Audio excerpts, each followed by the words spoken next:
축의금은 정성껏 준비해 오시고 식전 행사는 오후 일시부터 시작됩니다. 제 결혼식 청첩장에 적혀있던 문구입니다. 하지만 지금 제 손에 들린 결혼식 사진에도 똑같은 문구의 청첩장이 찍혀 있네요. 단지 다른 점이 있다면 신부가 저가 아니라는 거죠. 2020년 3월 남편은 평소처럼 출근한다며 나갔다가 흔적도 없이 사라졌습니다. 1년 뒤 법원의 실종 선고와 함께 5억 원의 보험금을 받았죠. 새 출발을 위해 산 전원주택에서 도배 공사를 하던 중이었습니다. 벽지를 뜯는 순간 노란 봉투 하나가 떨어졌어요. 그 안에는 제 남편의 결혼식 사진이 있었습니다. 아니, 정확히는 결혼식들의 사진이었죠. 서로 다른 5명의 신부와 찍은 사진. 그리고 그 모든 사진 속에서 환하게 웃고 있는 한 남자. 제가 3년간 남편이라 불렀던 바로 그 사람이었습니다. 모든 것은 그 벽지 속 사진에서 시작됐습니다. 저는 45세 김지은입니다. 3년 전, 제 인생은 완전히 뒤바뀌었습니다. 남편이 갑자기 사라진 그날부터요. 지금도 그날의 기억이 선명합니다. 2020년 3월 15일, 평소처럼 출근한다며 나간 남편은 그대로 종적을 감췄습니다. 처음에는 단순히 연락이 안 되는 정도로 생각했습니다. 하지만 시간이 지날수록 불안감은 커져만 갔죠. 회사에 확인해보니 그날 남편은 출근조차 하지 않았다고 했습니다. 핸드폰은 꺼져 있었고 카드 사용 내역도 전혀 없었습니다. 그렇게 실종 신고를 하게 되었습니다. 경찰은 1년 동안 수색했지만 아무런 단서를 찾지 못했습니다. CCTV에 마지막으로 찍힌 모습은 우리 아파트 주차장을 나서는 장면이 전부였어요. 그 후로는 그야말로 인생에서 증발해버린 것처럼 흔적도 없었습니다. 법원에서 실종 선고가 나고 사망 처리가 되었을 때의 복잡한 심정은 아직도 잊을 수 없습니다. 슬픔, 분노, 체념, 어떤 감정이었는지 저조차 정확히 말할 수 없을 정도였습니다. 그리고 얼마 후 예상치 못한 일이 벌어졌습니다. 남편이 들어둔 고액의 생명보험금이 지급된 거죠. 5억이라는 거금이었습니다. 실종 직전 6개월 사이에 든 보험이었다는 사실이 마음 한구석을 불편하게 했지만 당시에 저는 그저 남편의 마지막 배려로 받아들였습니다. 낡은 임대 아파트에서 혼자 살고 있던 저는 결심했습니다. 새로운 시작을 위해 집을 옮기기로 한 거죠. 보험금으로 전원주택을 장만했습니다. 서울 근교의 조용한 동네, 나무가 울창한 곳에 자리 잡은 단독주택이었어요. 이사 첫날, 저는 설렘 반 걱정 반의 마음으로 새집 문을 열었습니다. 어둠이 내린 늦은 저녁이었는데도 달빛이 창문으로 스며들어 집안을 은은하게 비추고 있었죠. 그때만 해도 몰랐습니다. 이 집이 제게 어떤 충격적인 진실을 들려줄지는요. 지금 생각해보면 그날부터 느껴진 이상한 기운을 무시하지 말았어야 했는데 현관을 들어설 때 느낀 묘한 익숙함이라든가 벽지의 낡은 무늬를 보며 든 설명할 수 없는 불안감 같은 것들을요. 하지만 그땐 그저 새 집에 적응하느라 예민해진 탓이라고만 생각했습니다. 그리고 그로부터 일주일 후 제 인생은 다시 한번 뒤집어지게 됩니다. 도배를 새로 하기 위해 벽지를 뜯는 순간 제가 마주하게 된 것은 10년 전으로 거슬러 올라가 보면 남편 서준호를 처음 만난 건 제가 다니던 제약회사 영업부서였습니다. 그는 신입사원으로 들어왔고 저는 5년차 대리였죠. 처음엔 평범한 후배 사원이었을 뿐입니다. 그가 달랐던 점이 있다면 유독 빠른 승진 속도였을까요?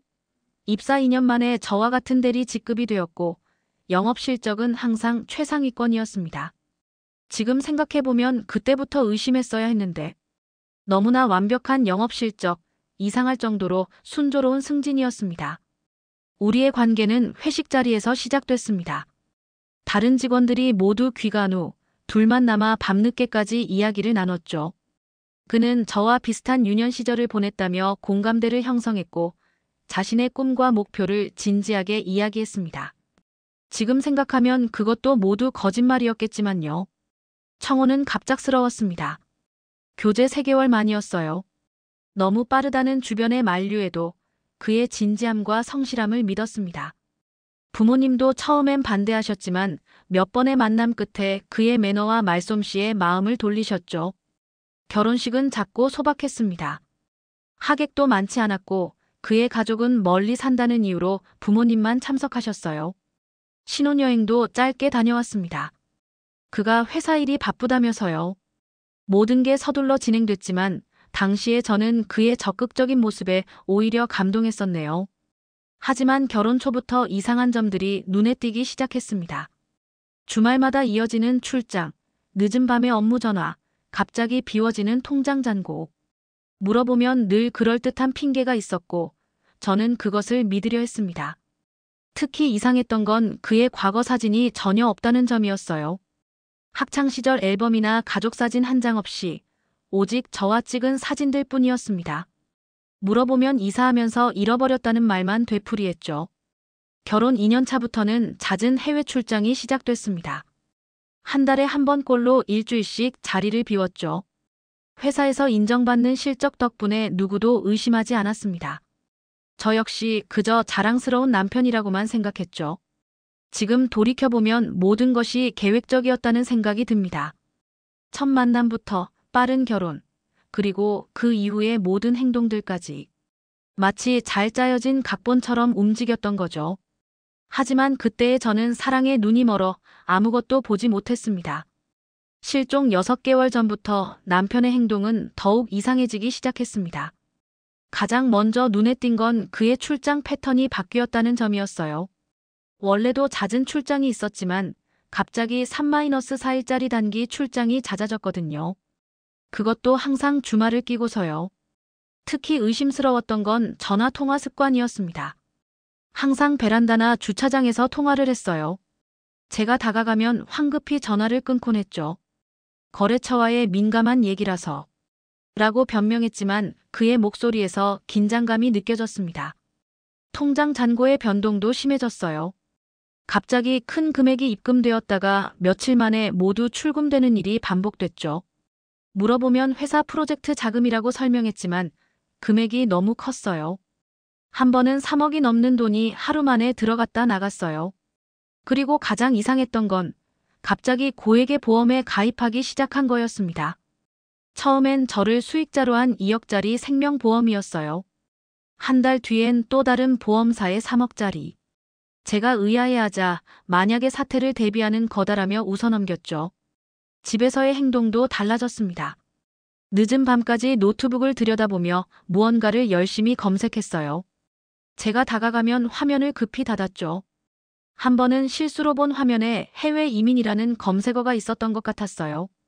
서류 정리도 부산스러웠습니다. 평소엔 신경도 쓰지 않던 서류들을 밤늦게까지 정리하고 어떤 것들은 파쇄기로 없애기도 했죠. 서랍장에는 여권과 현금 다발이 새로 들어있었고요. 주변 사람들과의 관계도 소원해졌습니다. 친하게 지내던 회사 동료들과의 약속도 피하기 시작했고 주말 가족 모임에도 잘 나타나지 않았어요. 일이 바빠서 라는 말만 반복했죠. 특히 기억에 남는 건 실종 한 달 전쯤 있었던 일입니다. 밤늦게 퇴근했다며 들어온 남편의 양복 주머니에서 다른 여자의 것으로 보이는 명함을 발견했어요. 물어보자 황급히 거래처 직원이라고 했지만 그 명함은 다음 날 사라져 있었죠. 당시 저는 이런 변화들을 단순히 업무 스트레스 때문이라고 생각했습니다. 아니, 어쩌면 생각하고 싶었는지도 모르겠네요. 그가 떠나기 직전까지도 저는 그를 믿고 싶었으니까요. 하지만 지금 생각해보면 모든 것이 너무나 명확한 신호였습니다. 그는 철저히 계획하고 있었고 저는 그 모든 징후를 보고도 외면했던 거예요. 2020년 3월 15일, 그날은 유독 쌀쌀한 봄날이었습니다. 평소보다 일찍 일어난 남편은 전과 다르게 정성스럽게 차려입고 있었어요. 고가의 수트를 꺼내 입더니 평소엔 하지 않던 구두 클리닝까지 했죠. 오늘 중요한 미팅이라도 있어요? 라고 물었더니 잠시 망설이다가 본사 임원들과 중요한 자리가 있어라고 대답했습니다. 아침 식사도 거의 하지 않던 그가 그날은 이상하게도 제가 차려준 식사를 꼭꼭 씹어 다 먹더군요. 현관에서 구두를 신으며 그가 문득 저를 돌아보았습니다. 지은아 라고 불렀다가 말을 멈추더니 아니야, 다녀올게라고 말했어요. 지금 생각해보면 그때 뭔가 말하려 했던 걸까요? 마지막 고백이라도 하려 했던 걸까요? 그날 오후 2시, 평소처럼 남편에게 점심 먹었는지 확인하는 카톡을 보냈습니다. 익십이더군요. 4시쯤 다시 연락했을 때는 메시지 자체가 전송되지 않았어요. 휴대폰이 꺼져 있었던 거죠. 불안한 마음에 회사에 전화했습니다. 서준호 과장님은 오늘 출근하지 않으셨는데요. 라는 답변을 듣고 순간 머리가 하얘졌어요. 분명 아침에는 회사 미팅이 있다고 했는데 저녁이 되어도 연락이 없자 남편의 친한 동료들에게 연락해봤습니다. 아무도 그의 행방을 알지 못했어요. 불안감에 차로 회사까지 가봤지만 그의 자리는 비어 있었고 책상은 깔끔하게 정리되어 있었죠. 밤 11시가 되어서야 경찰에 실종 신고를 했습니다. 경찰은 CCTV를 확인했고 남편이 마지막으로 목격된 건 아침 8시 30분 아파트 주차장을 나서는 장면이었어요. 그의 차는 도심 외곽의 한 공영 주차장에서 발견됐습니다.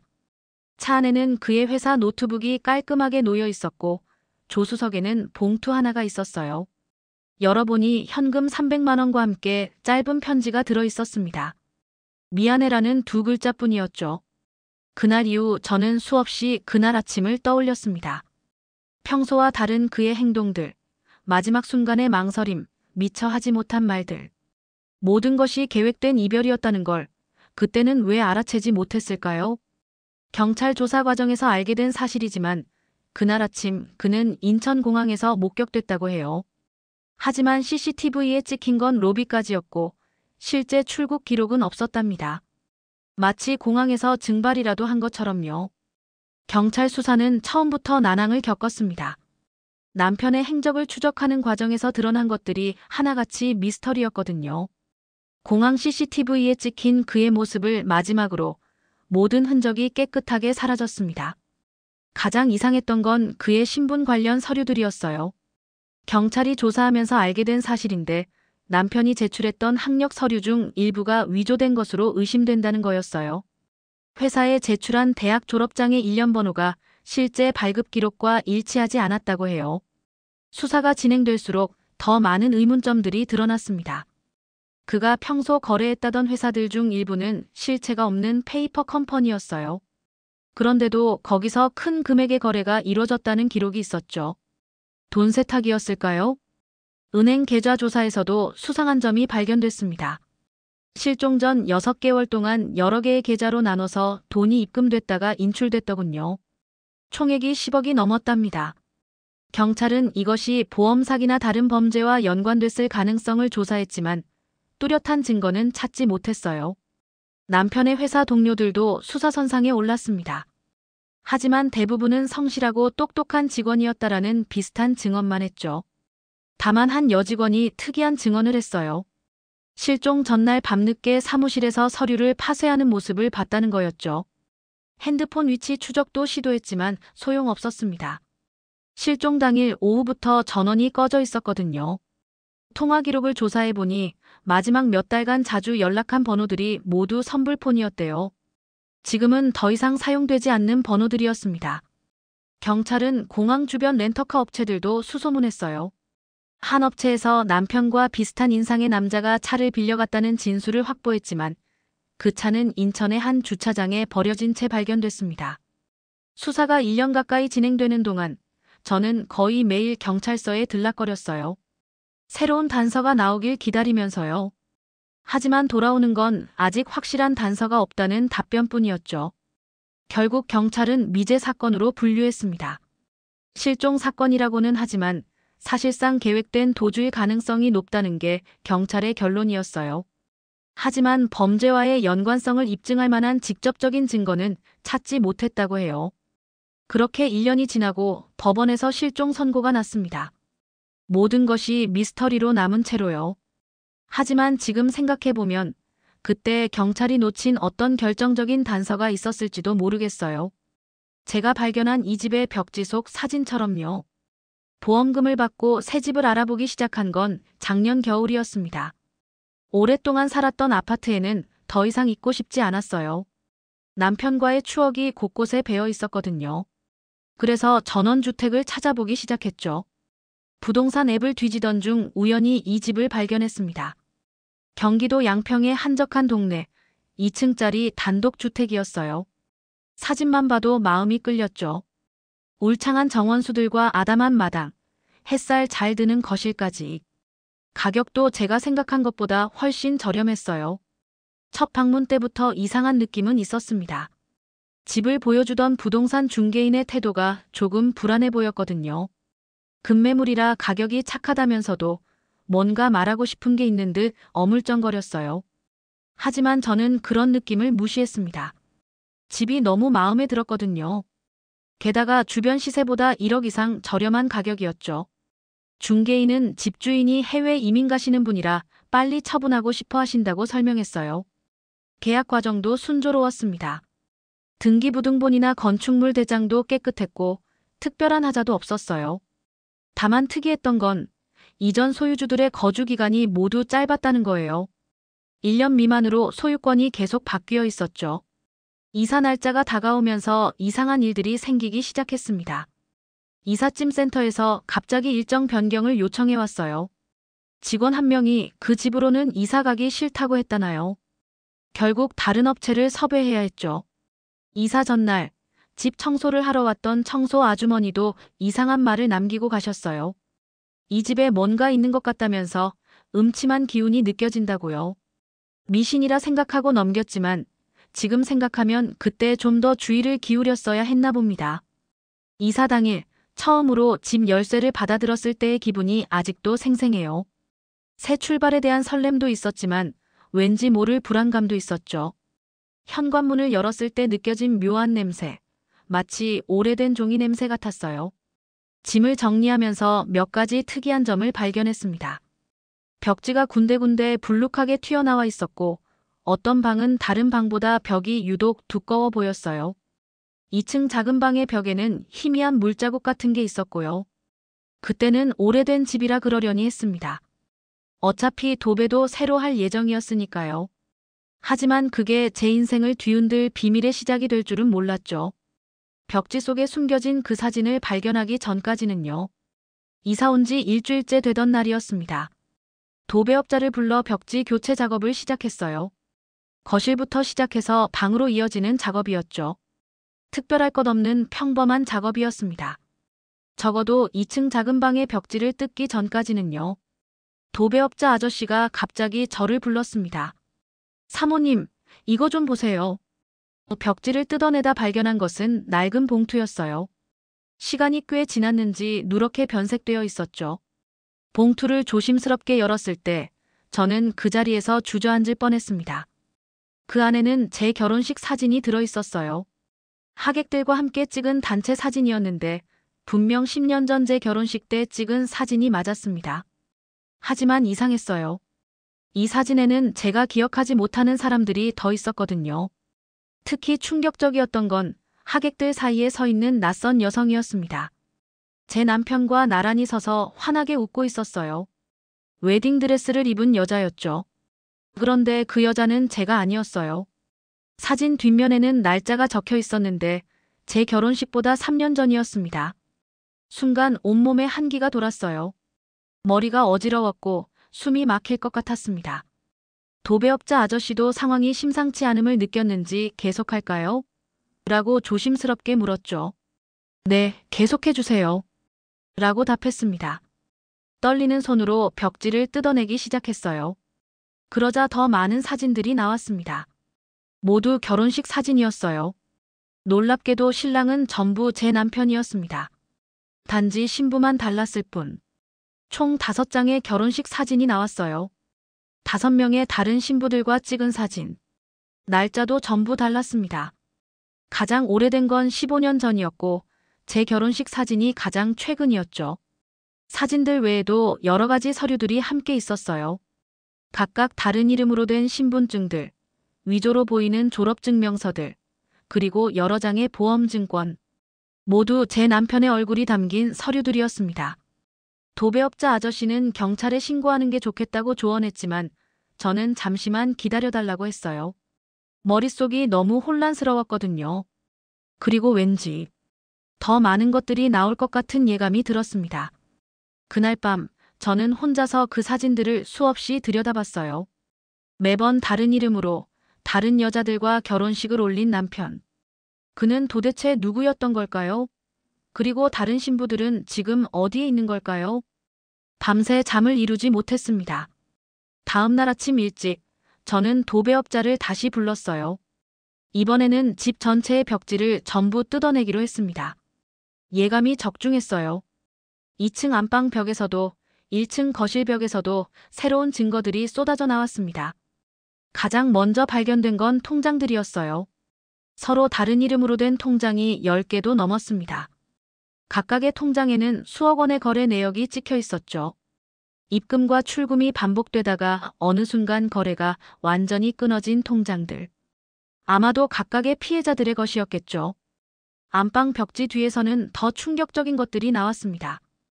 여러 명의 여성들에 대한 상세한 개인정보가 담긴 파일들이었어요. 나이, 직업, 가족관계, 자산 현황까지. 마치 사냥감을 고르듯 꼼꼼하게 정리된 자료들이었습니다. 거실 벽에서는 위조된 것으로 보이는 각종 증명서들이 나왔어요. 학위증명서, 재직증명서, 그리고 심지어 사망증명서까지도 있었습니다. 모두 정교하게 위조된 것들이었죠. 남편은 이런 서류들로 자신의 정체를 계속 바꿔왔던 걸까요? 부엌 타일 뒤에서는 여러 장의 메모가 발견됐습니다. 날짜별로 정리된 계획표 같았어요.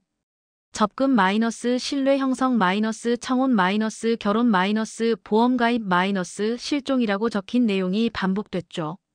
마치 매뉴얼처럼 체계적으로 정리되어 있었습니다.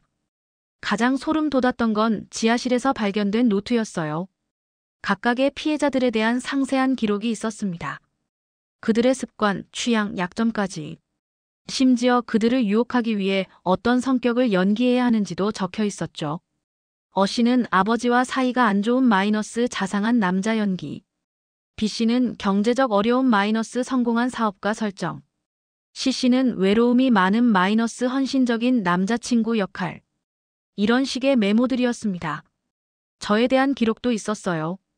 안정적인 직장, 성실한 성격, 가족관계 원만 마이너스 신뢰할 수 있는 후배 직원 설정이라고 써있더군요. 제 인생이 이렇게 철저하게 계산되고 있었다니. 도배업자 아저씨는 계속해서 경찰에 신고하라고 권했습니다. 하지만 저는 조금 더 기다리고 싶었어요. 이 집에 숨겨진 비밀이 이게 전부가 아닐 것 같았거든요. 그리고 무엇보다 이 모든 증거들이 이 집에서 발견됐다는 사실이 의문이었습니다. 왜 하필 이 집이었을까요? 이 집을 선택한 것도 우연이 아니었던 걸까요? 더 큰 진실이 숨겨져 있을 것 같은 예감이 들었습니다. 발견된 증거들을 바탕으로 이 집의 과거를 파헤치기 시작했습니다. 먼저 등기부등본을 다시 꼼꼼히 살펴봤어요. 지난 15년간 이 집의 소유주가 무려 8번이나 바뀌었더군요.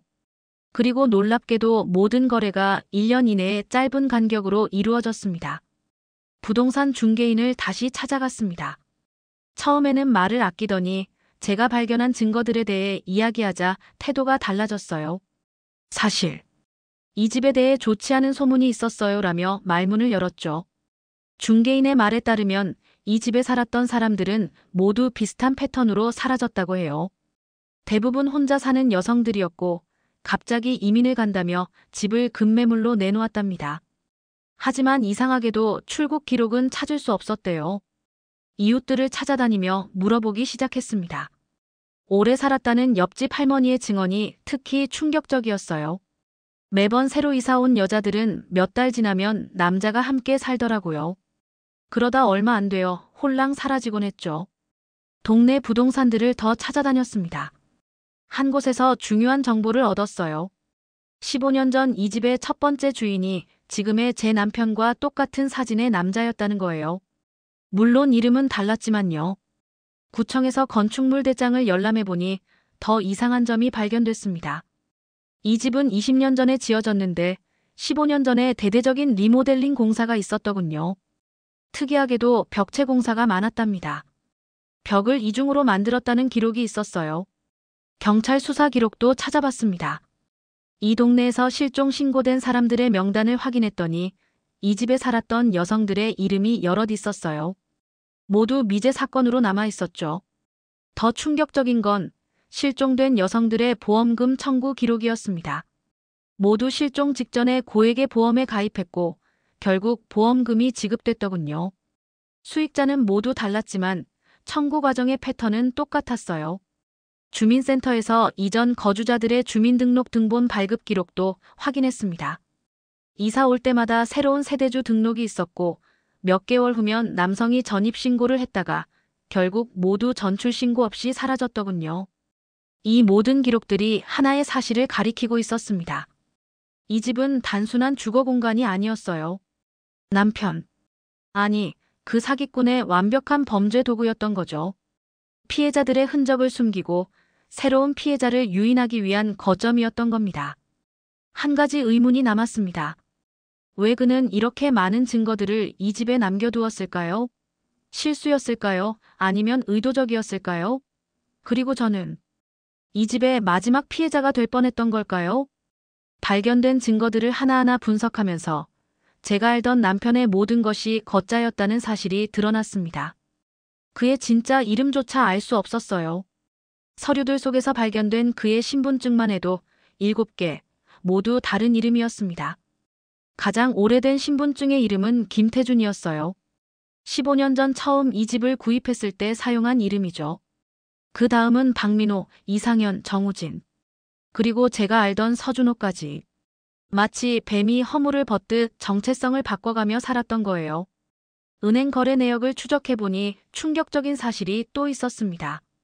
그는 동시에 여러 개의 다른 생활을 하고 있었어요. 서로 다른 지역에서 다른 이름으로 된 원룸들을 임대해 사용했더군요. 마치 거미줄처럼 촘촘하게 짜인 2중, 3중의 생활이었습니다. 신용카드 사용 내역도 살펴봤어요. 제가 그의 아내로 살았던 3년 동안 그는 다른 지역에서 전혀 다른 삶을 살고 있었습니다. 강남의 한 레스토랑에서 낸 고액의 식사 계산서, 제주도의 호텔 숙박비, 백화점에서 산 여성용 선물들. 저와는 전혀 관계없는 소비들이었죠.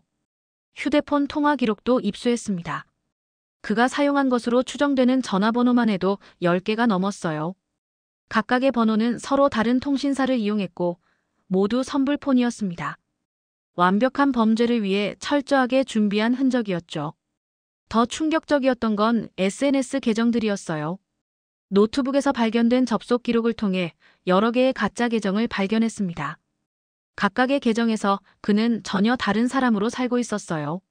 성공한 사업가, 젊은 의사, 해외 주재원. 모두 완벽하게 만들어진 가짜 인생이었습니다. 그의 차량 이동 경로도 추적해봤어요. 블랙박스에 저장된 영상들을 보니 그는 하루에도 몇 번씩 다른 도시를 오갔더군요. 서울에서 아침을 먹고 대전에서 점심 약속을 하고 부산에서 저녁을 보내는 시기였죠. 마치 전국을 무대로 한 연극을 하고 있는 것 같았어요.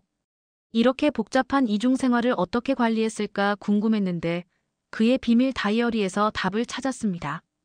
날짜별, 시간별로 철저하게 계획된 스케줄. 각각의 여성들에게 맞춘 다른 성격과 취향. 심지어 각각의 상황에 맞는 거짓말 리스트까지 있었어요. 서울 어씨 마이너스 해외 출장 핑계. 대전 B씨 마이너스 어머니 병원 입원. 부산 CC 마이너스 급한 거래처 미팅. 이런 식의 치밀한 계획이었습니다. 그는 마치 여러 편의 영화를 동시에 촬영하는 배우처럼 각각의 상황에 맞는 완벽한 연기를 해냈던 거예요. 이제 저는 확신할 수 있었습니다. 제가 3년간 함께 살았던 남자는 실체가 없는 허상이었다는 걸요. 그는 그저 수많은 가면 중 하나를 쓰고 있었을 뿐이었습니다. 발견된 자료들을 바탕으로 다른 피해자들을 찾아 나섰습니다. 처음에는 조심스러웠어요. 그들도 저처럼 큰 상처를 안고 살고 있을 테니까요. 하지만 진실을 밝히기 위해서는 꼭 필요한 과정이었습니다. 첫 번째로 만난 건 김미영 씨였습니다. 15년 전 첫 번째 피해자였죠. 그녀는 저의 연락을 받고 처음에는 거부 반응을 보였어요. 하지만 제가 가진 증거들을 이야기하자 마음을 열었습니다. 그때는 정말 제가 미쳤나 싶었어요. 모든 게 거짓이었다는 걸 알았을 때 삶의 의미를 잃어버렸죠. 김미영 씨의 이야기는 저와 너무나 비슷했습니다. 똑같은 수법으로 접근해서 결혼하고 보험금을 챙기고 사라졌다고 해요. 두 번째 피해자 박수진 씨는 지금도 심리치료를 받고 있다고 했습니다. 그 사람, 제가 어머니가 암으로 돌아가신 것 때문에 힘들어할 때 나타났어요. 천사처럼 저를 위로해 주더니 결국 모든 재산을 가지고 사라졌죠. 세 번째 피해자를 만났을 때는 더 큰 충격을 받았습니다. 정혜경 씨는 현재 한부모 가정이 되어 있었어요. 임신 사실을 알리자마자 사라졌어요. 그때 알았죠. 모든 게 계획된 거였다는 걸. 그녀의 아이는 지금 10살이 되어 있었습니다. 피해자들의 이야기에는 공통점이 있었습니다. 모두 인생의 가장 취약한 시기에 그를 만났다는 거예요. 이혼 후, 사별 후, 또는 경제적 어려움을 겪을 때 그는 마치 상처 입은 사람들을 노리는 하이에나 같았습니다. 더 충격적인 건 그가 각각의 피해자들에게 보여준 성격이 완전히 달랐다는 점이었어요. 김미영 씨에게는 성공한 사업가로, 박수진 씨에게는 따뜻한 의사로, 정혜경 씨에게는 성실한 회사원으로 접근했다고 해요. 피해 금액을 합산해보니 총 50억이 넘었습니다. 보험금, 사기대출, 현금. 그는 철저하게 계획된 방법으로 재산을 갈취했어요. 그리고 그 돈은 다음 피해자를 찾는 데 사용됐겠죠. 우리는 서로의 연락처를 교환했습니다. 단순한 피해자들의 모임이 아닌 그를 검거하기 위한 공조체계를 만들기로 했어요. 각자가 가진 정보들을 모으고 새로운 단서가 나오면 즉시 공유하기로 했죠. 특히 주목한 건 그의 행동 패턴이었어요. 피해자들의 증언을 종합해보니 그는 항상 새로운 피해자를 물색하는 중이었다는 사실을 알 수 있었습니다. 그리고 그 다음 표적을 찾는 장소로 종종 병원이나 상담센터를 이용했다고 해요. 이제 우리는 확신할 수 있었습니다. 그가 아직도 어딘가에서 새로운 피해자를 찾고 있을 거라는 걸요. 그리고 우리는 그를 반드시 막아야만 했습니다. 피해자들과의 만남을 통해 더 큰 충격적인 사실이 드러났습니다. 남편. 아니, 그 사기꾼은 혼자가 아니었어요. 그는 체계적인 보험 사기 조직의 일원이었던 겁니다. 피해자들의 진술을 종합해보니 조직의 구조가 보이기 시작했습니다. 최소 5명의 남성이 비슷한 수법으로 활동하고 있었어요. 서로 다른 지역을 나눠서 담당했고 정기적으로 만나 정보를 교환했다고 합니다. 한 피해자의 진술이 특히 결정적이었습니다. 그녀는 우연히 남편이 다른 조직원들과 만나는 장면을 목격했다고 해요. 강남의 한 고급 레스토랑 VIP룸에서였죠. 그들은 마치 정상적인 사업가들의 모임처럼 보였다고 합니다. 조직의 역할 분담도 철저했습니다. 한 명은 위조 서류 제작을 전담했고 다른 한 명은 보험 계약과 청구를 담당했어요. 또 다른 이는 자금 세탁을, 나머지는 피해자 물색을 맡았다고 합니다. 마치 잘 짜여진 회사처럼 운영되고 있었던 거죠. 더 충격적인 건 그들의 활동 범위였습니다. 서울뿐만 아니라 부산, 대구, 광주 등 전국 각지에서 동시다발적으로 범행을 저질렀어요. 피해자만 해도 50명이 넘을 것으로 추정됩니다. 조직의 수법도 점점 더 교묘해졌다고 해요. 초기에는 단순히 결혼 사기와 보험금 편취였지만 나중에는 부동산 사기까지 범행을 확장했답니다. 이 집도 그들의 범행 도구 중 하나였던 거죠. 한 피해자가 제보한 내용에 따르면 조직은 정기적으로 실적 회의를 했다고 합니다. 각자의 사기 금액을 보고하고 새로운 표적을 선정하는 자리였죠. 마치 영업사원들의 실적 보고처럼 체계적으로 진행됐다고 해요. 조직원들은 서로를 절대 실명으로 부르지 않았다고 합니다. 대신 숫자로 된 코드네임을 사용했죠. 제 남편은 K7이었다고 해요.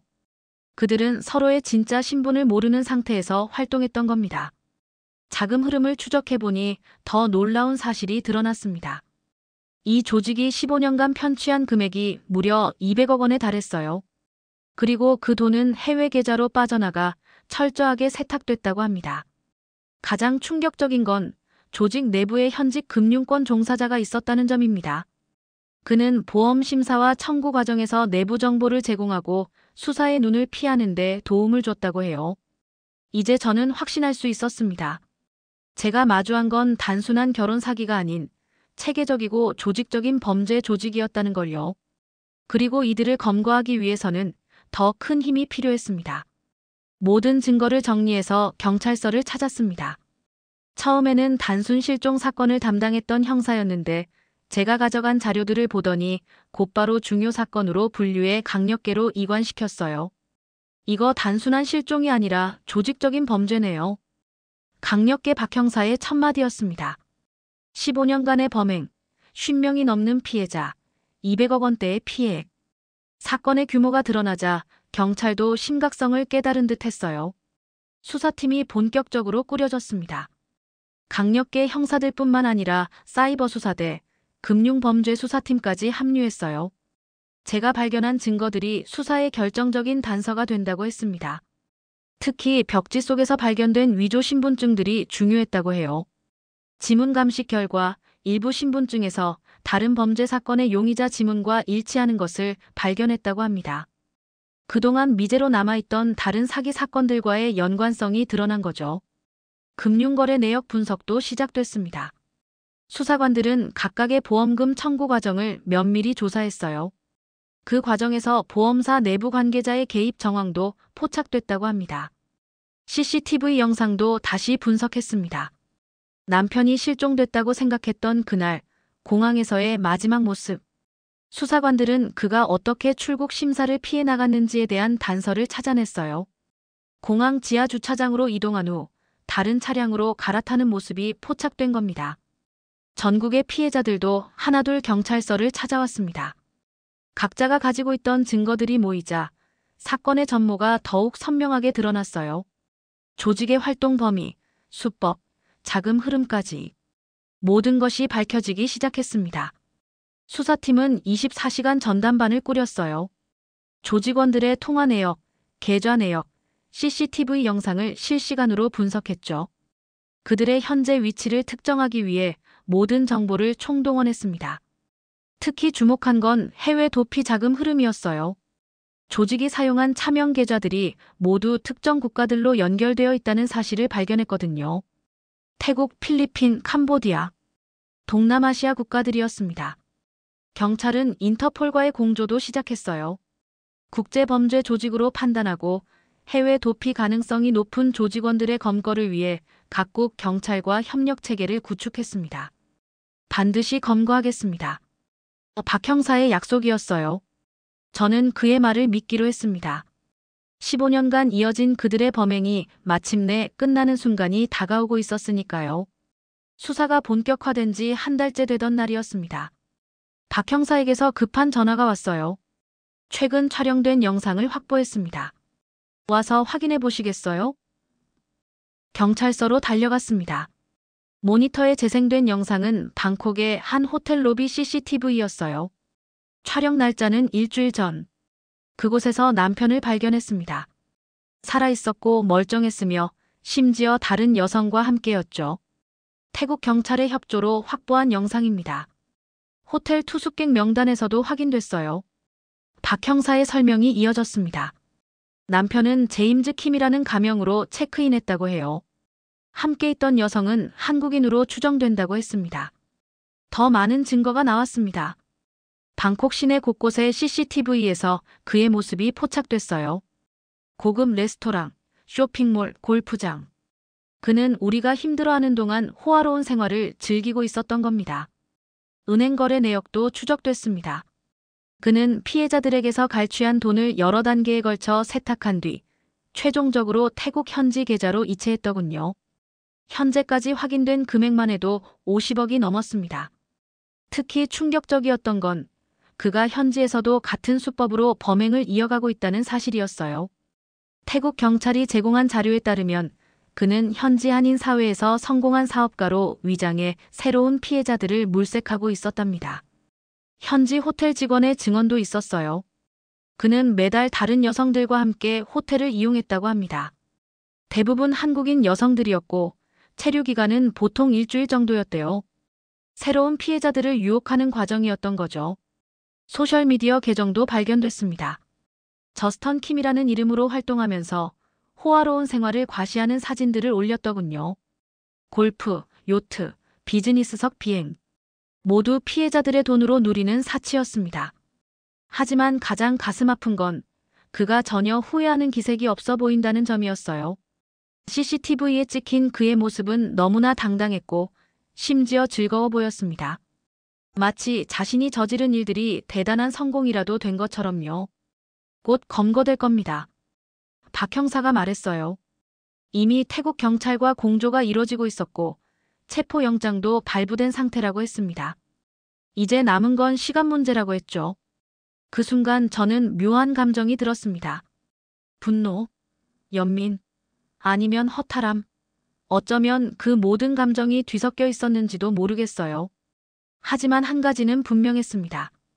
더 이상 새로운 피해자가 생기는 것을 막아야 한다는 것. 경찰은 블랙 버터플라이라는 작전명으로 검거 작전을 개시했습니다. 국내외 조직원 동시 검거를 위해 총 200명의 경찰력이 투입됐어요. 인터폴과 태국 경찰도 공조했죠. 작전은 크게 3단계로 진행됐습니다. 첫째, 국내에 남아있는 조직원들 검거. 둘째, 자금 세탁에 가담한 금융기관 관계자 체포.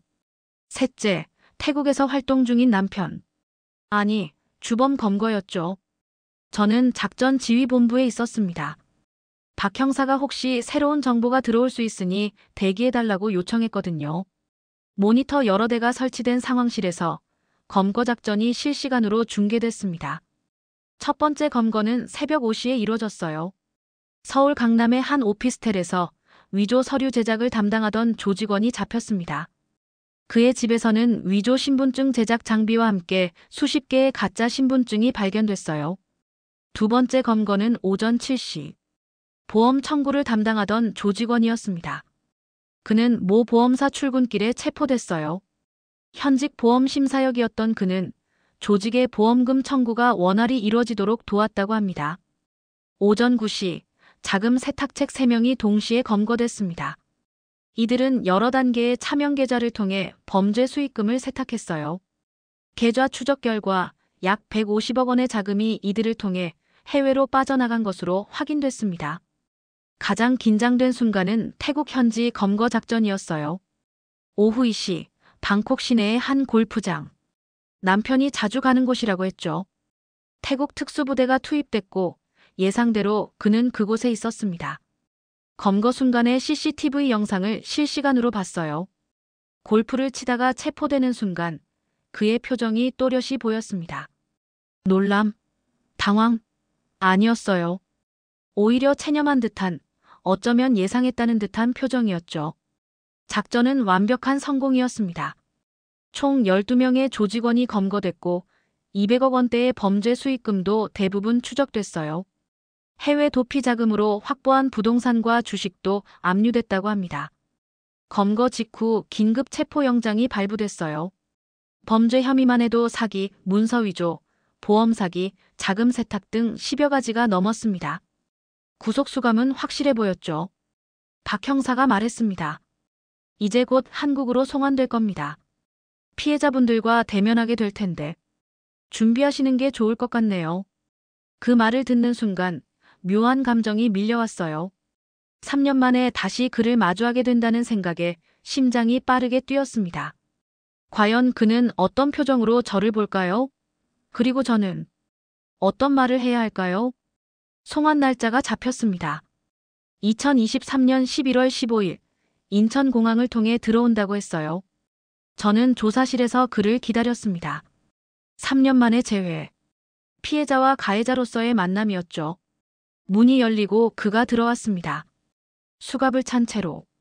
3년 전과 달리 수염이 자랐고 살이 좀 빠진 것 같았어요. 하지만 그 날카로운 눈매만큼은 여전했습니다. 저를 보자 잠시 멈칫하더니 이내씩 웃었어요. 마치 오랜 친구를 만난 것처럼. 오랜만이네요, 지은 씨. 너무나 담담한 목소리였습니다. 마치 잠시 출장 다녀온 것처럼 가벼운 톤이었어요. 당신, 정말 이름이 뭐예요? 제가 던진 첫 질문이었습니다. 그는 잠시 침묵하더니 대답했어요. 그게 중요한가요? 어차피 모든 이름이 가짜였는데. 왜 저를 선택했나요? 목소리가 떨렸습니다. 운이 좋았죠. 아니면 불운이었거나. 그가 어깨를 으쓱하며 말했어요. 당신은 완벽한 표적이었어요. 안정적인 직장, 진실된 성격, 그리고 너무 쉽게 사람을 믿는 순수함까지. 피가 거꾸로 솟는 것 같았습니다. 15명의 여자들. 모두 당신에게 완벽한 표적이었나요? 사업이었어요. 그냥 사업. 감정은 없었죠. 그의 대답은 차갑기 그지없었습니다. 당신이 가져간 건 돈만이 아니에요. 우리의 인생, 신뢰, 사랑까지. 모든 걸 망가뜨렸어요. 눈물이 났습니다. 그제서야 그의 표정이 살짝 흔들렸어요. 미안해요. 라고 하면 위로가 될까요? 진심이에요? 아니요. 진심이 아닙니다. 그가 담담히 답했어요. 저는 후회하지 않아요. 다만 잡힌 것이 아쉽죠. 말문이 막혔습니다. 그의 뻔뻔함에 할 말을 잃었어요. 마지막으로 하고 싶은 말이 있어요. 그가 몸을 앞으로 기울이며 말했습니다. 벽 속의 증거들. 일부러 남겨둔 거예요. 언젠가는 끝내야 할 일이었으니까. 순간 모든 것이 이해됐습니다. 그는 자신의 범죄가 언젠가는 밝혀질 것을 알고 있었고 스스로 그 증거를 남겨둔 거였어요. 이제 됐나요? 더 할 말 없으시죠? 그가 일어서려 했습니다. 네, 이제 됐어요. 당신은 제 인생에서 완전히 사라질 거예요. 마지막 말을 남기고 조사실을 나왔습니다. 밖으로 나오자 다리에 힘이 풀렸어요. 하지만 이상하게도 마음은 편안했습니다. 이제 정말 모든 것이 끝났다는 걸 알았으니까요. 그로부터 6개월이 지났습니다. 재판은 신속하게 진행됐어요. 증거가 너무나 명확했거든요. 남편. 아니, 그 사기꾼은 징역 15년을 선고받았습니다. 다른 조직원들도 각각 5년에서 12년의 실형을 받았죠. 피해 보상도 일부 이뤄졌습니다. 압류된 재산과 해외 계좌에서 환수한 금액으로 피해액의 약 60%를 돌려받을 수 있게 됐어요. 물론 잃어버린 시간과 상처는 보상받을 수 없겠지만요. 그 집은 팔았습니다. 너무 많은 이야기를 품고 있는 공간이었거든요. 매각 대금은 전액 피해자 지원단체에 기부했어요. 앞으로 비슷한 피해를 당하는 사람들을 돕는 데 쓰이길 바라면서요. 피해자들과는 정기적으로 만나고 있습니다. 매월 한 번씩 모여서 서로의 근황을 나누고 위로하죠. 처음에는 피해자라는 이유로 모였지만 이제는 서로를 진정으로 이해하는 친구가 됐어요. 상담도 받고 있습니다. 트라우마를 완전히 극복하긴 어렵겠지만 적어도 이제는 밤에 악몽을 꾸지 않게 됐어요. 새로운 사람을 만나는 것도 조금씩 두렵지 않아지고 있고요. 직장도 다시 다니기 시작했습니다. 다행히 회사에서 저의 상황을 이해해 주었어요. 복직 후에는 오히려 더 열심히 일하게 됐죠. 일은 제게 최고의 치유제가 되어 주었으니까요. 가끔 그의 말이 생각납니다. 증거를 일부러 남겨뒀다던. 어쩌면 그도 자신만의 방식으로 죄책감을 느꼈던 걸까요? 아니면 그저 자신의 업적을 과시하고 싶었던 걸까요? 이제는 그 답을 알아도 알지 못해도 괜찮아졌습니다. 얼마 전에는 제 이야기를 책으로 출간했어요. 많은 분들이 공감해 주셨고 비슷한 피해를 예방하는 데 도움이 됐다고 해요. 아픈 경험이 다른 사람들을 도울 수 있다는 사실이 저를 조금 더 강하게 만들어줬습니다. 이제 저는 새로운 시작을 준비하고 있어요. 작은 원룸에서 시작해서 조금씩 제 삶을 재건해 나가고 있죠. 물론 쉽지는 않습니다. 하지만 이제는 알아요. 제가 얼마나 강한 사람인지를. 사랑이라는 감정도 천천히 다시 믿으려고 해요. 물론 예전처럼 쉽게 믿지는 않겠지만 그렇다고 영원히 두려워할 수만은 없으니까요. 언젠가는 진정한 사랑도 다시 찾아올 거라고 믿습니다. 이제 저는 더 이상 피해자가 아닙니다.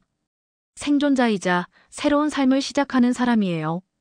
그리고 이 경험이 저를 더 강하고 지혜로운 사람으로 만들어줬다고 믿습니다. 벽지 속에서 발견된 그 사진들처럼 과거의 아픔은 이제 제 마음 한켠에 잘 보관해 두려고 해요.